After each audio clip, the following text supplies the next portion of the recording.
지금 우리는 사순절 기간을 보내고 있습니다. 부활절 이전에 40일간을 사순절이라고 그렇게 말하죠. 그동안 예수님께서 행하셨던 모든 예수님의 행적과 그리고 우리를 위해서 고난받으신 예수님의 순환을 묵상하면서 보내는 그런 기간이 사순절입니다. 예수님께서 공생애를 사시는 동안에 하나님 나라를 전하고 또 가르치시고 또 많은 병자들을 고쳐주셨습니다. 그러나 예수님의 사역의 절정은 바로 십자가에서의 죽음입니다. 인간의 모든 죄를 다 짊어지시고 죄인들을 대신해서 죽는 대속의 죽음을 죽기까지 예수님은 말할 수 없는 고난을 겪어야 했습니다. 인간을 구원하시기 위해서 이 땅에 오신 예수님도 하나님의 뜻을 이루기 위해서 고난을 피해갈 수가 없었습니다. 십자가의 죽음을 통해서 인간을 구원하시려고 하는 이 하나님의 뜻이 고난이라고 하는 그 과정을 통해서 이루어지기 때문입니다. 그러나 하나님의 뜻이 이루어지는 과정에서의 모든 고난은 반드시 거기에는 하나님의 위로가 있습니다. 오늘 본문을 통해서 바울은 이런 하나님의 위로를 강조하고 있는 것입니다. 3절에 보면 찬송하리로다. 그는 우리 주 예수 그리스도의 하나님이시오 자비의 아버지시오 모든 위로의 하나님이시며, 여기서 바울이 강조하려고 하는 것은 하나님은 모든 위로의 하나님이시다라고 하는 것입니다. 그 다음 절인 4절에서부터 7절까지를 읽어보면 계속해서 나오는 단어가 있습니다. 바로 위로입니다. 하나님께서 우리에게 주시는 것은 참 많습니다. 우리에게 가장 큰 은혜를 주신 것은 구원의 은혜죠. 이 구원의 은혜를 주신 하나님께서는 때로는 고난도 주십니다. 때로는 우리를 징계하기도 하십니다. 그러나 어떤 하나님이 주시는 징계나 고난마저도 그 뒤를 살펴보면 거기에는 반드시 하나님의 사랑이 깃들여 있습니다. 그래서 이 소아시아의 7교회 가운데 책망받았던 대표적인 교회가 라오디게아 교회인데요, 이 라오디게아 교회를 책망하실 때 주께서 이렇게 말씀하십니다. 물은 내가 사랑하는 자를 책망하여 징계하노니 그러므로 내가 열심을 내라 회개하라 이렇게 말씀하세요. 책망을 하면서 앞서 말씀하고 계시는 것은 어떤 말씀을 하시는가 하면 내가 사랑하는 자를 책망한다 이렇게 말씀하시죠.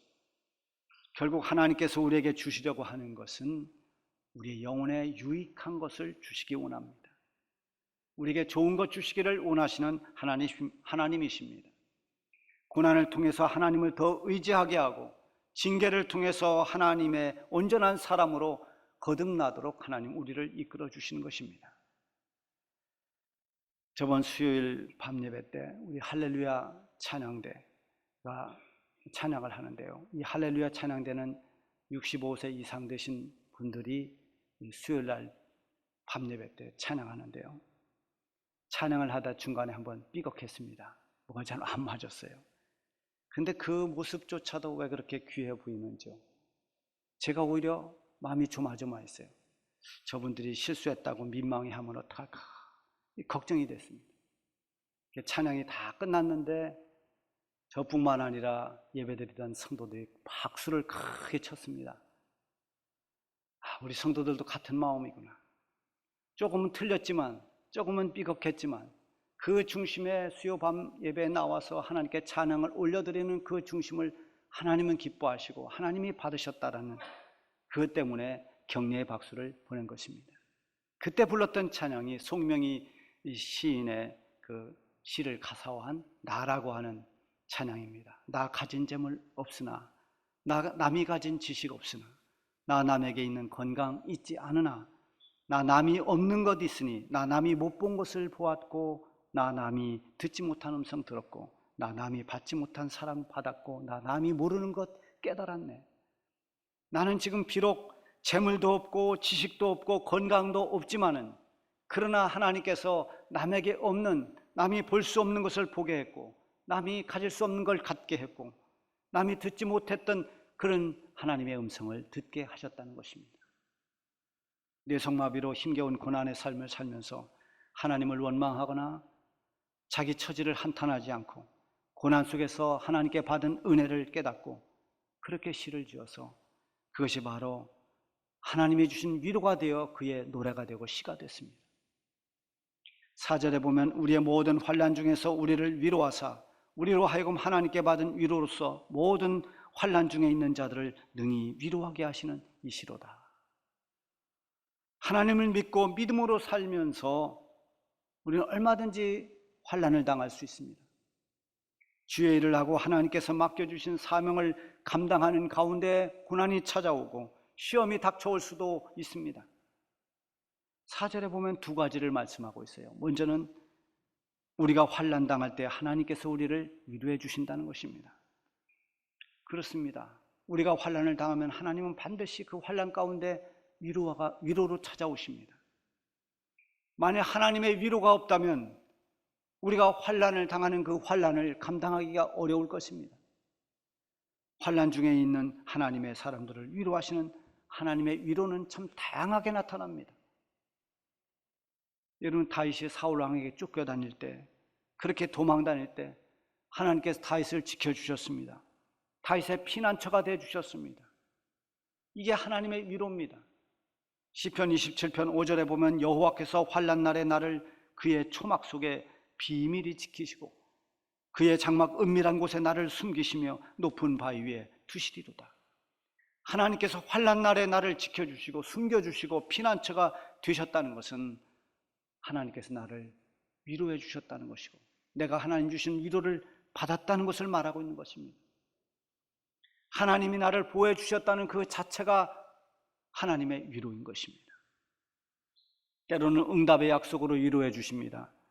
예레미야 선지자가 시위대 뜰에 그 감옥에 갇혀 있을 때 하나님의 말씀이 예레미야에게 임했습니다. 너는 내게 부르짖으라. 내가 너에게 응답하겠고 내가 알지 못하는 크고 비밀한 일을 너에게 보여줄 것이다. 고난으로 인해서 기도할 때 하나님이 이렇게 응답해 주셨습니다. 여러분, 힘들 때 하나님 앞에 엎드리면 하나님께서 우리의 기도에 응답해 주시거나 그 응답을 약속해 주시는 이때 우리는 얼마나 큰 위로를 받습니까?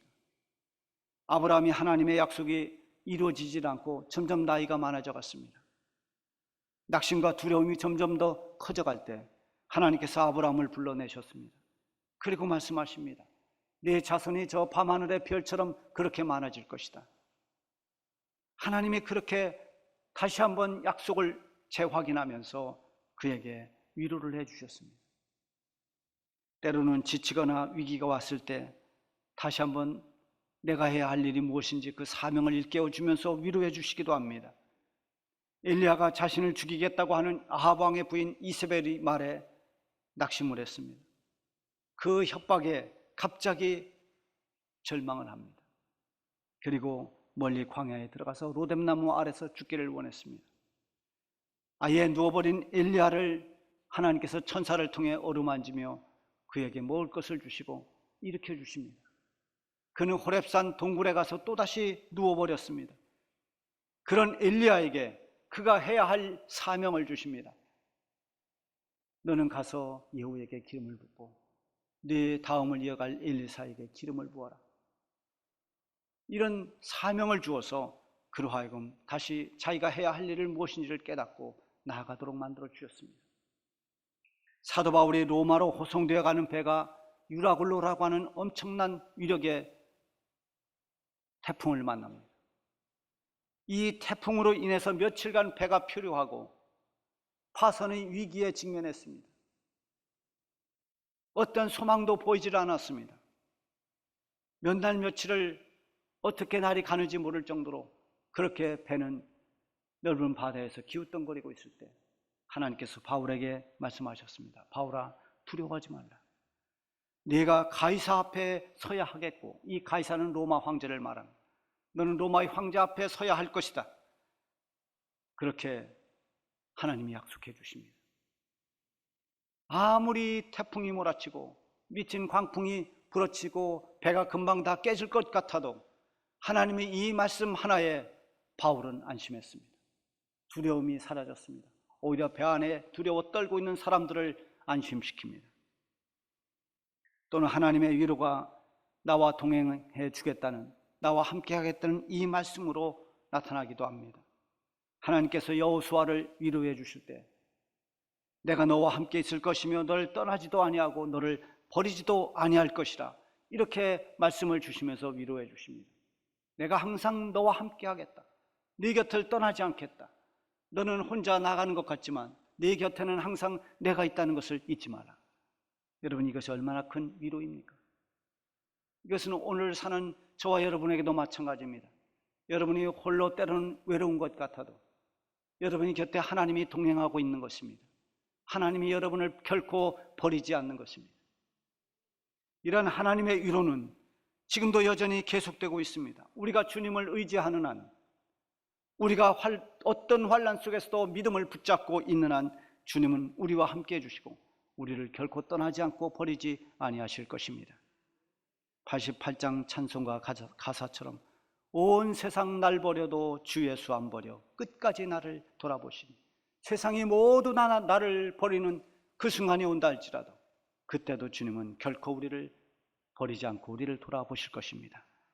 이렇게 위로해 주시는 분이 바로 우리의 주님이시요 우리를 구원해 주신 여호와 하나님이십니다. 4절에 있는 또 하나의 말씀은 이렇게 위로를 받은 성도들로 하여금 환난 중에 있는 자들을 위로하게 하신다는 말씀입니다. 하나님께 받은 위로, 그 위로가 필요한 자들에게 사용하라는 것입니다. 바울은 자신이 경험한 많은 고난과 또 그에 따른 하나님의 크신 위로를 언급하면서 고린도 교회 성도들을 위로해 주고 있습니다. 5절에 보면 그리스도의 고난이 우리에게 넘친 것 같이 우리가 받는 위로도 그리스도로 말미암아 넘치는도다. 그리스도의 고난이 바울 일행에게 넘쳤다고 했습니다. 넘쳤다는 것은 고난이 많았다는 것이죠. 그리스도의 고난은 그리스도 때문에 받는 고난을 말합니다. 내가 잘못하고 내가 실수하고 나 때문에 오는 고난이 아니라 믿음을 지키기 위해서, 신앙으로 살기 위해서, 하나님 뜻을 지키기 위해서, 그러기 위해서 때로는 우리가 손해를 봅니다. 억울함을 당합니다. 핍박을 받기도 합니다. 여러 가지 고난이 찾아오기도 합니다. 여러분, 지금도 세상을 살아가는 동안 믿음을 지키기 위해서 손해를 보는 사람들이 얼마나 많습니까? 주일날 예배 드리지 않고 하면 얼마든지 할 수 있지만 그것을 다 물리치고 오직 하나님 앞에 예배 드리기 위해서 손해를 감수합니다. 희생을 감수합니다. 이것이 다 보이지 않게 크고 작은 주님을 위해 우리가 겪어야 하는 고난들입니다.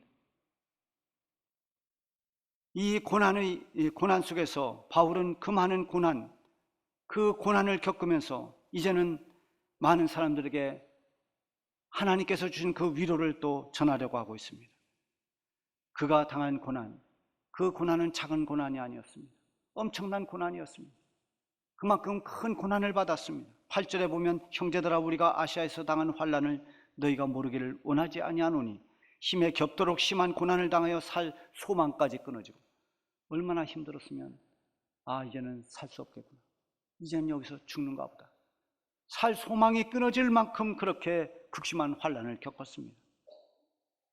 이렇게 그리스도의 고난이 컸던 것처럼, 넘친 것처럼 바울이 받았던 위로도 그만큼 컸다는 것입니다. 그리스도로 말미암아 받은 위로가 그렇게 넘쳤다는 거죠.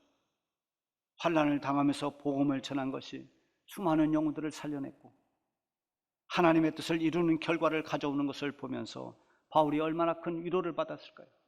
내가 비록 그렇게 고생하면서 복음을 전했지만 그 속에서 복음을 받은 사람들이, 그 영혼이 살아나고 수많은 사람들이 하나님의 백성이 되어 하나님께로 돌아오는 이런 일을 보면서 바울은 얼마나 큰 위로를 받았겠습니까? 6절에 보면 우리가 환난을 당하는 것도 너희가 위로와 구원을 받게 하려는 것이요, 우리가 위로를 받는 것도 너희가 위로를 받게 하려는 것이니 이 위로가 너희 속에 역사하여 우리가 받는 것 같은 고난을 너희도 견디게 하느니라.